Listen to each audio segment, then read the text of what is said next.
Carlos, é fato que a guerra entre Hamas e Israel acontece lá no Oriente Médio, mas uma pesquisa aponta que esse conflito é uma preocupação aqui para 83% dos brasileiros.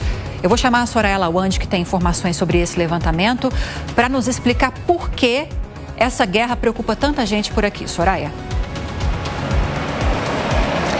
Lívia, essa é uma pesquisa que envolve vários pontos, em relação à economia aqui no país, a própria economia pessoal, de cada um dos entrevistados e outros pontos. Eu vou destrinchar aqui os números para vocês e, claro, trazer que esses dados são de uma pesquisa que foi feita pelo IPESP, o Instituto de Pesquisas Sociais, Políticas e Econômicas, a pedido da FEBRABAN, que é a Federação Brasileira dos Bancos. Então, 8 em cada 10 brasileiros temem que essa guerra entre Israel e Hamas possa e tenha impacto negativo para a economia brasileira.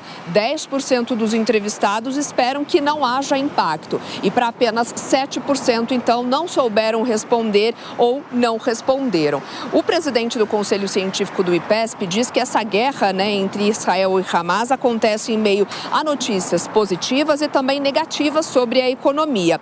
Aí já o especialista continua dizendo, que de um lado o Copom, o Banco Central, estima crescimento de renda disponível das famílias brasileiras, queda da inflação. Do outro lado, o IBGE registra recuo no varejo no terceiro trimestre e o índice de atividade econômica do Banco Central também indica recuo na atividade econômica entre julho e setembro. Então, em meio a essa guerra, as notícias da economia aqui no nosso país, elas continuam, não para, tem votação de reforma tributária, enfim, tem uma série de pacotes e medidas do governo para tentar diminuir o endividamento da população, enfim.